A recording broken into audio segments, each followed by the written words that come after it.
pinnacle of the deplorables. I want to thank you for joining us.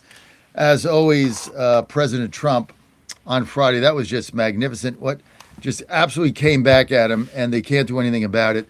Now what he should do is go into State of the Union and say, I'm going to take all the money from the tariffs and I'm going to give it back to the American people.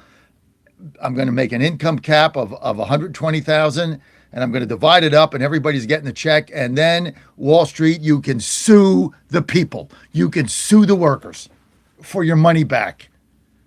That's what the gangster-banksters can do. Go sue them. I'm giving the money back to the people that earned it. This money was earned off their backs. That's what he should do. This is a working man's revolution.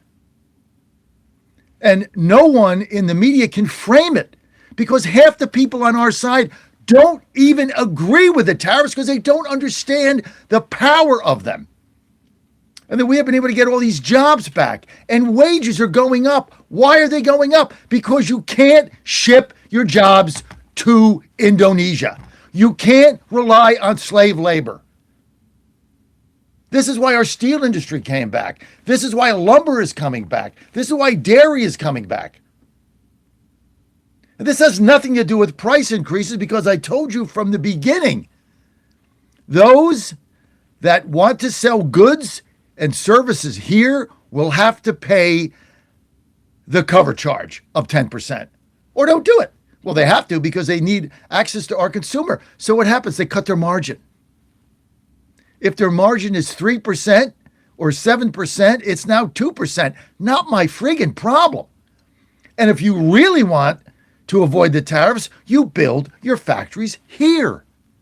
And you hire, American workers at a decent wage. This is what the fight is about. And people say, it's elitist. Again, it's all ties into the Epstein files, the whole thing. Elitists, Wall Street, globalists, money, millionaires and billionaires. They all get protected. The end of the day, they all get protected. Now they're being protected by the Roberts Court. They're all protected. Of course, they're all the same thing. And then the New York Times can say how brilliant John Roberts is. And that's going to be in his epitaph. That's what this is about. We have no voice. The Democrats are there. Oh, we're for that working people. Really? Yeah, really? Like what exactly working people are you for? You for Trump's taxes on tips? No tax on tips, no tax on overtime, no tax on Social Security under certain income. You fought that. You fought everything that Trump has tried to do to help the worker. Oh, you're fighting for higher minimum wages. You make them too high and jobs get eliminated. It's all nonsense. I live here in D.C. You know what the Democrats did here? They voted in council to strip out the one big beautiful bill tax cuts for residents of the District of Columbia. This is what the Democrats did. They stripped it out. No tax on tips, sorry, gotta pay. No tax on overtime, sorry, gotta pay. Social Security, sorry, gotta pay. Because we want the $700 million. Then the Republican Congress said, nah, you know what? We have jurisdiction that we're going to overturn your ruling and give the money back to the people of the district. And you're going to have to adhere to the one big beautiful bill. Then they go on TV and they whine, well, where are we going to make the $700 million up? I don't really give it. Obviously, you're not making up in fixing your sewage pipes. I mean, anything that Democrats get their hands on is just nonsense. Affordability?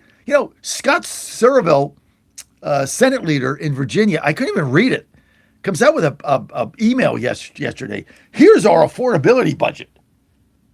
It's giveaways and higher taxes. How is higher taxes and fees affordability? All they do is, we're giving away this, giving away this, giving away this, giving away this. How are we going to pay for it? Well, we're going to raise fees and taxes. How is that affordability? I mean, it's unbelievable. And I don't know what we're going to do post-Trump, but we got 3 years, okay? We got 3 years where we need the fighter we saw on Friday afternoon, or afternoon, 45 minutes later, right? He didn't blink. So let me just end here. Look, what separates our president, Trump, from every other politician who has ever taken a hit in Washington, he didn't hold a somber press conference. He was pissed. Rightly so. And you can get upset. Jesus got upset when he saw the things going on in the church, the bizarre there. He overturned the tables. If Jesus has proven to you, you can get upset. It's okay. You're a human being. You have feelings. You have emotions. It's fine. He turned all the tables. He was not a happy camper. Okay? He didn't call for a task force. He didn't retreat to Camp David to reassess. He walked into that briefing room podium, called the decision what it was, a joke, praised the justices who had the courage to stand with America, and announced he was signing a new 15% global tariff under Section 122 of the Trade Act of 1974, effective Tuesday. That's how you roll. That's how you get it done.